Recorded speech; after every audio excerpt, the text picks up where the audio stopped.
Hello, good evening and welcome to Kent Tonight live on KMTV. I'm Abby Hook. Here are your top stories on Wednesday the 23rd of April. The cost for councils. We take a look at how much money it takes to hold local elections.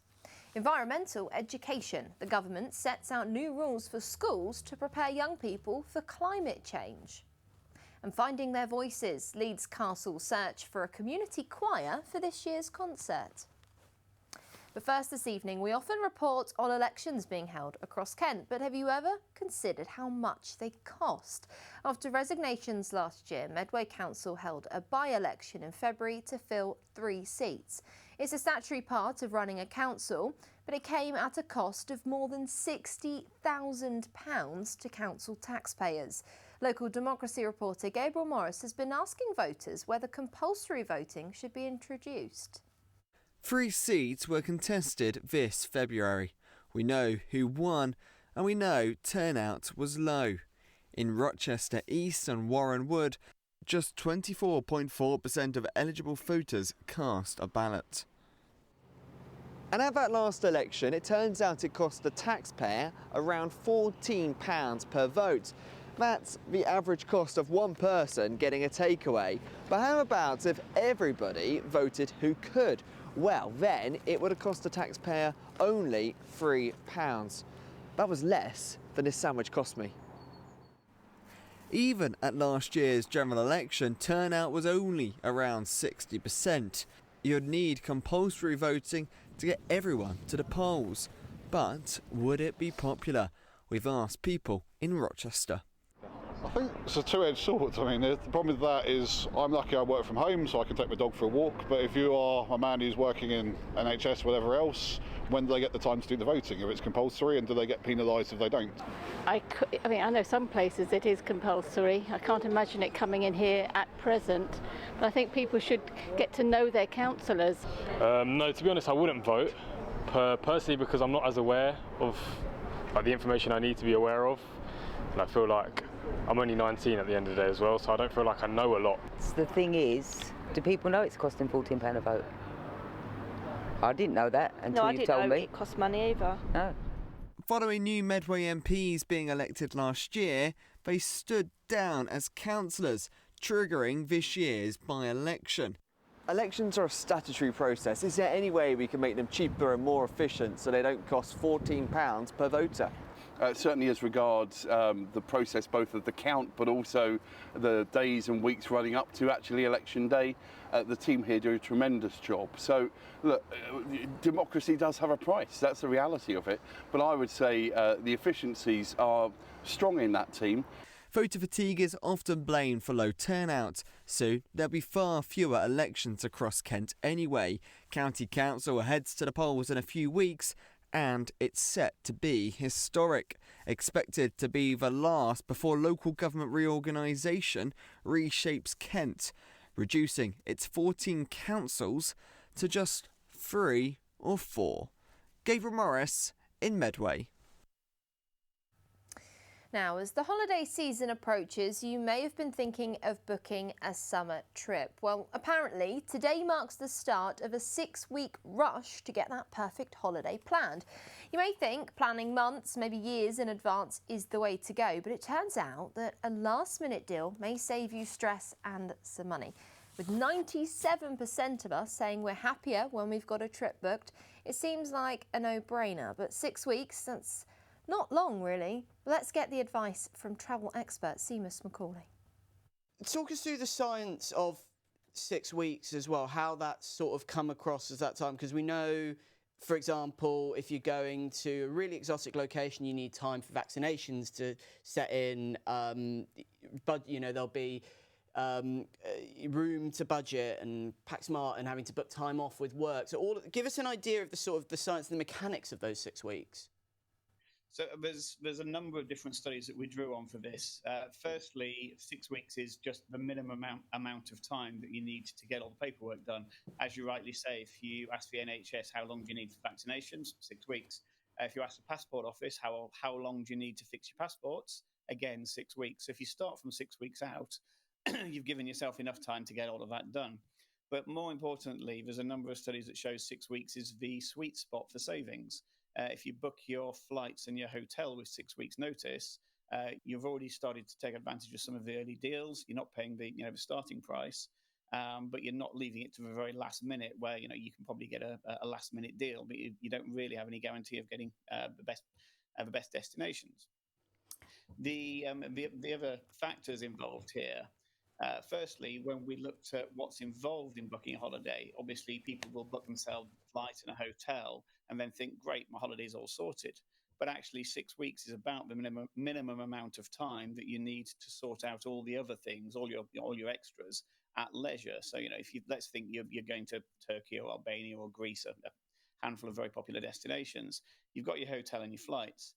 You've somehow got to get from your house to the airport at the UK end. You've got to get from the airport in destination to your resort. If you're going to, well, let's say Albania, you've got to sort out the currency. You've got to get charges. You've got to pack everything that you want to do. You've got to work out what you're going to do when you get there. And when we ran all that through our AI tool, it worked out that 42 days was enough time to do each of those things at reasonable leisure over the course of those 42 days. And more importantly, when we ask people, okay, if you don't do it at leisure, if you leave it to the last minute, two things happen. Firstly, you do everything in a panic and you forget things. And secondly, studies show that if you're doing it at the last minute, you're leaving things behind. And something like 20% of holidaymakers said, if they pack and plan at the last minute, they leave things behind that they definitely needed on that holiday. And that costs them on average £140 in replacement costs and buying things in resorts. So there's all sorts of ways that giving yourself those 6 weeks to plan make it a more cost-effective, a more stress-free, and a much more pleasant experience to book. And for those who maybe normally book a year or 6 months in advance, what do you think's leading to these more spontaneous 6-weekers? So there's absolutely nothing wrong in booking with more notice. If you book well in advance, obviously you've still got those 6 weeks at the end to book everything. But if you think about where am I going to go on holiday this summer, I'm going to take my kids away at the start of the summer holidays. I'll probably start planning that in June. That'll give me ample time to make that happen. There's plenty of deals available, plenty of chances to go to exactly where we want to go. Lots of people will book their summer holiday for this year in January. But again, there's great deals to be had 6 weeks out, and it gives you ample time to plan it and ample time to make it all work. Have you found in your study that there's particular locations that come up more in advance than other? That there's more locations that come up 6 weeks out from maybe a year out? Well, the classic one people book way in advance is Disneyland. People trying to start planning trips to the American Disney parks a year, 2 years ahead. But if you're going for a beach holiday somewhere in Europe, and you're reasonably relaxed about which of the various destinations you end up at, you want some sunshine and some swimming, you should be absolutely fine to book 6 weeks out. The top destinations for UK holidaymakers, it didn't change a lot for sort of most of the last 20 years. It was Spain, France, Italy, USA fairly consistently. During 2020 and 21, the lockdowns, things shifted fairly materially. Spain is still the top destination. We've now got Greece in second place and Turkey in third because holiday habits changed quite a lot in that period when a lot of places weren't available. UK holidaymakers started going to Greece and Turkey, liked it so much that they kept going back, and those are still the sort of second and third most popular destinations. But there's lots of rising destinations as well. We've found recently that particularly when places come up on TV, so you'll have seen Thailand in particular on White Lotus, that's gone up by a couple of 100% over the last couple of years as more and more people have been going there. So it's a combination of traditional destinations that people have always been going to for UK holidays and places that have been found in the limelight are new. Can you book too far in advance? The phrase always early bird catches the worm, but can you book too far in advance that you maybe don't capitalise on some of those budget deals? There's some holidays where it's probably advisable to book a long way in advance. So the holiday planning process, let's say for the sake of argument, you're going overseas for a concert, you definitely want to secure the tickets first. If you're going away for a special occasion, for an event, for a meal, you want to make sure you've got that. So giving yourself lots of time to do it is probably sensible. But again, for most holidays, the data suggests that if you want to book your flights and your hotel, 6 weeks is the sweet spot for getting savings. And then on top of that, you want to book all your holiday extras and make sure that you've got your parking, your airport hotel, your lounges, your insurance all sorted out. 6 weeks gives you ample time to make the savings that you'll make for doing that in advance, not paying the gate price, and making the enormous savings you can do by making sure you've got that sorted out ahead of time as well. Some good advice from Seamus there. Now, a 74-year-old woman says she was left disgusted after being denied a courtesy car by a Kent garage simply because of her age. Sue Holm, a retired police officer and lifelong car lover, was told she couldn't be covered by the company's insurance policy despite initially being given the car, as they said she didn't look a day over 60. She says the decision was unfair and ageist, while the KAP Motor Group in Folkestone says it's down to insurance rules, not personal choice. A Folkestone schoolteacher will be the second woman in the world to attempt to swim from Monsell Forts to Whitstable. Jess Lauren will be jumping off the abandoned Second World War sea fort in August and will have to swim 8 miles back to the Kent coast to raise money for Aspire, a charity who supports spinal cord injury victims. But she's no stranger to the waves and was part of a Channel swimming relay team in 2023. But this will be her longest swim yet because of the more physically demanding tides and choppiness of the Thames estuary. Good luck to her. All right, time for us to take a very quick break now. More news from across the county in a few minutes' time. See you then.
Hello and welcome back to Kent Tonight live on KMTV. Now, police are preparing for groups of protesters to hit Dover's streets this weekend over concerns about immigration.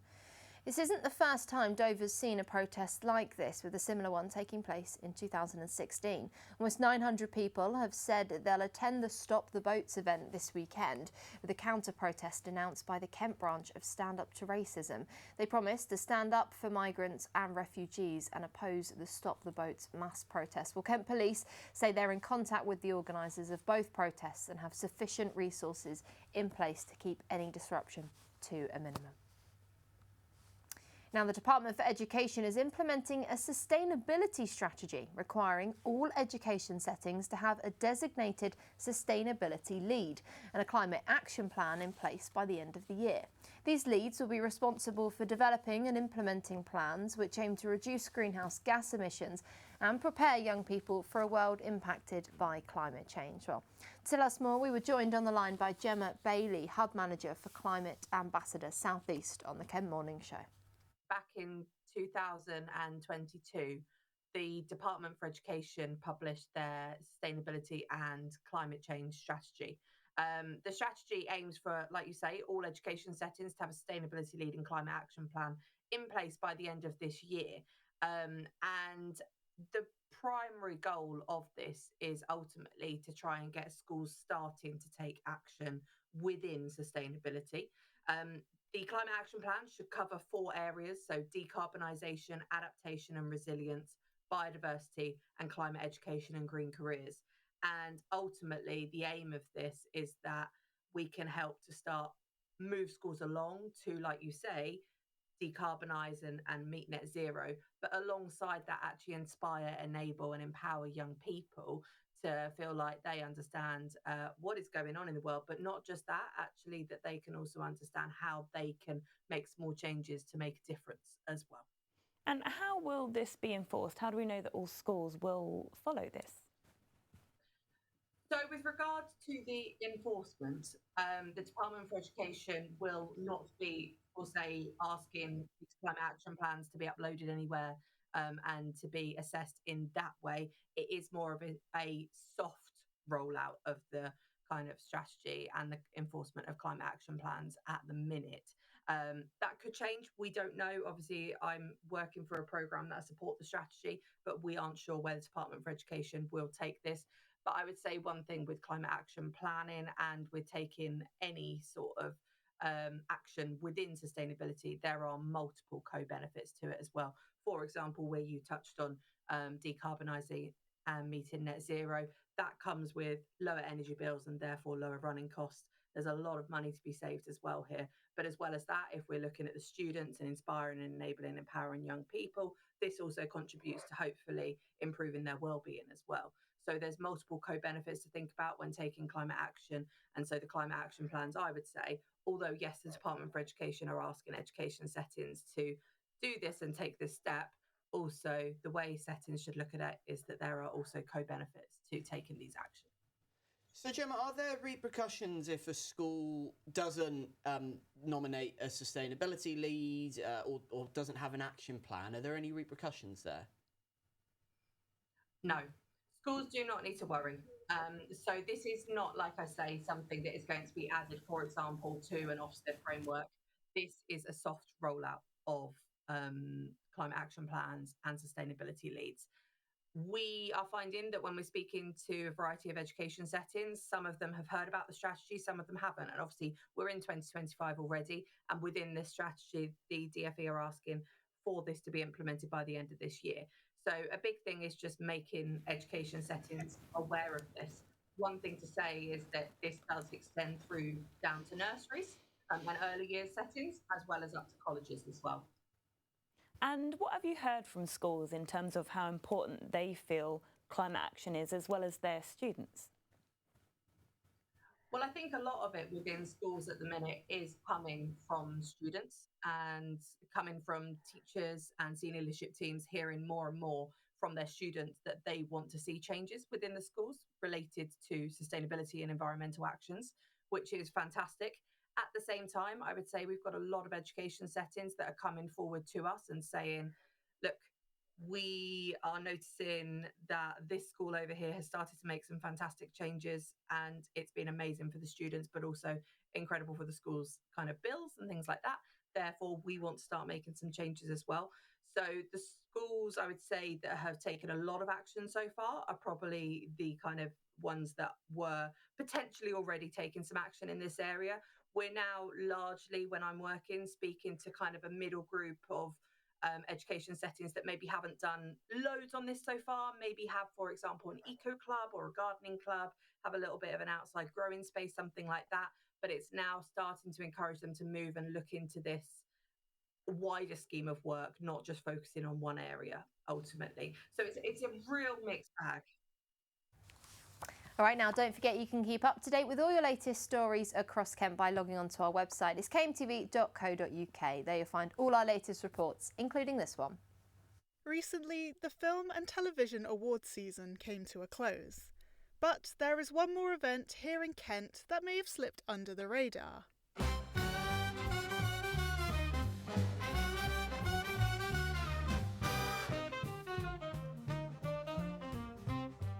You may have heard of the Oscars or the BAFTAs, but here in Kent we have the KTV Film Festival. It's held here at the Gulbenkian and it celebrates a wide variety of films made by students at the University of Kent. Many student filmmakers, directors and actors gathered to celebrate the achievements of their peers. The whole event was organised and put together by the KTV committee. I spoke with the station manager to get a better understanding of what the Young Filmmakers Festival is all about. I think it offers a place to show their creativity and their art for even the new directors. Like this year, it's a place for them to show their creativity and like what they can do. But it's not always easy for independent filmmakers. With 11 reboots coming out in 2025 and budgets for filmmaking on the rise, I wanted to know why it's important to support those independent filmmakers. It allows for diversity in the industry, to be honest, because when we always expect the same big budget type of films to be made by the same type of people getting those budgets, it kind of excludes people like us or smaller artists who you don't see all the time, who have maybe even better ideas.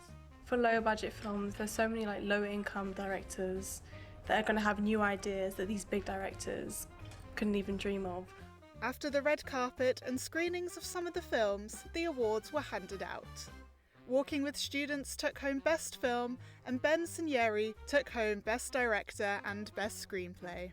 So when I was about 6 years old, I was obsessed with Lego, and my dad downloaded a stop motion app on his phone, and so I just spent 2 or 3 years making just hundreds of tiny little stop motion videos of Lego, and I just sort of decided I wanted to be a filmmaker and didn't change my mind. So, I mean, it's quite overwhelming to win these awards. I definitely wasn't expecting it, especially with the quality of our films are just absolutely amazing as well. But I mean, I'm just really happy that people like the film and that it's spoke to them. After a promising look into the future of filmmaking, the awards were all wrapped up. Etalie Reynolds for KMTV. Well, congratulations to all the winners. Let's take a quick look at the weather now.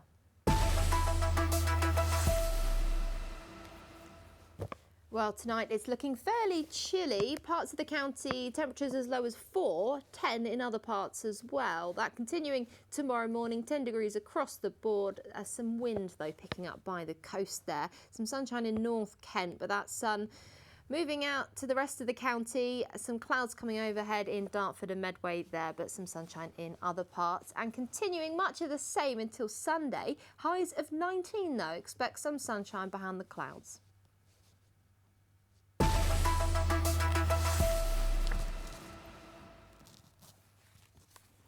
Now, Leeds Castle is searching for a community choir from Kent to take part in their annual concert. They'll get a chance to sing in front of the stage as part of a mass choir and be part of a huge musical celebration. But who can enter and who will be on the judging panel? Well, earlier on the Kent Morning Show, Cameron and Isabel were joined by John Rigby.